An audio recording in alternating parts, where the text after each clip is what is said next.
एक राजा होता आणि त्याला मूलबाळ कुणी नव्हतं. त्याला वाटलं आता मी म्हातारा झालोय, आता नेमकं या गादीवर बसवावं कुणाला. पण एकाला बसवलं तर दुसऱ्याला राग, दुसऱ्याला बसवलं तर तिसऱ्याला राग. म्हणून त्यानं काय केलं, अख्ख्या गावातले लोक राजवाड्यावर बोलिवले आणि समोर बसविले. राजा मस्त असा गादीवर बसला. सगळे लोक पुढे बसलेले होते. तो मला आता मी म्हातारा झालोय, या गादीवर कुणीतरी मला एक इमानदार माणूस बसवायचा आहे. यापैकी इमानदार कोण असेल त्यांनी उठून उभं राहायचं. तर सगळेच लोक उठून उभा राहिले. आता राजाला वाटलं आता नेमकं देवा कुणाला, सगळेच उठून उभा राहिलेत. आता नेमकं मी काय करतो, म्हणला सगळेजण खाली बसा. आता सगळेच इमानदार आहेत का हे मला पाहायचंय. मग राजाने एक काम केलं, पण इमानदार आहेत का पाहायचं हे स्वतःला म्हणाला, पब्लिकला नाही म्हणाला. गप बसला, खाली बसा म्हणला. मग सगळेजण खाली बसले. जागेवर सगळ्यांनी बसायचं, उठायचं नाही. वर हात करायचे सगळ्यांनी, वर हात सगळ्यांनी करायचे. मी बी 5 फेकणार, 5 बिया. 5 बियापैकी ज्यांना सापडत्यान त्यांना सापडत्यान घरी जायचं घेऊन. आणि आज 3 महिन्यापर्यंत सगळ्यात चांगलं जे झाड बनवून माझ्याकडे आणील त्याला ही राजगादी मिळणार.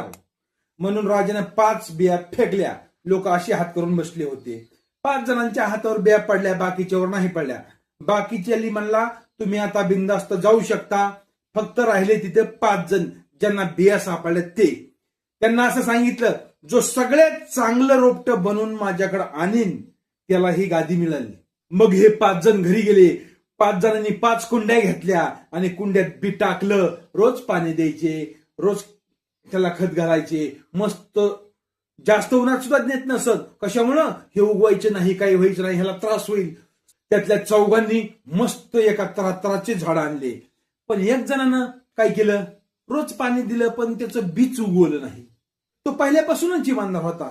मग 3 महिन्यानंतर अख्खं गाव जमा झालं.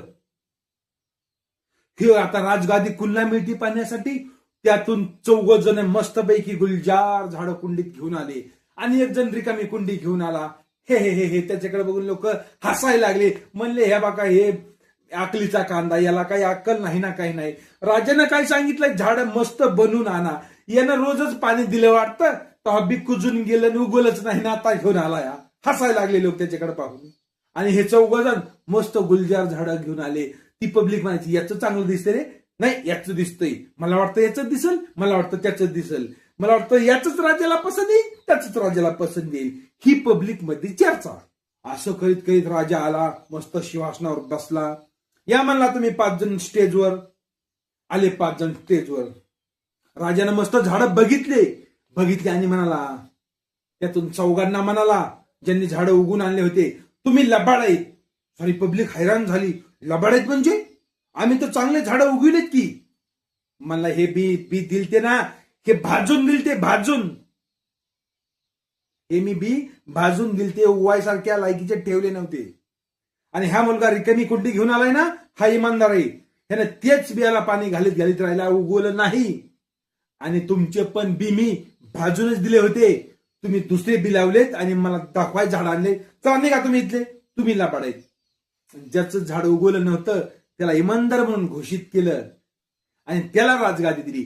तसं लबाडी किती जरी बहरली ना तरी एक दिवस तिचा नायनाट होतोच. आणि इमानदारी किती जरी नाही उगवली ना तरी एक दिवस तिचाच विजय होतो. त्याच्यासाठी प्रत्येक वेळेत, प्रत्येक अडचणीत इमानदार राहिलेलं कधीही चांगलंच. नाहीतर या मुलाला काय बी दुसरी घेता येत नव्हती का, पण त्यानं त्याची इमानदारी सोडलीच नाही. राजाला नुसत्या झाडाचीच गरज असती तर राजा म्हणला असता, कुंडीत आपापले 4 झाडं घेऊन या. पण नाही, राजाला हेच बी द्यायचं होतं. इमानदारी याच्यात ओळखायची होती.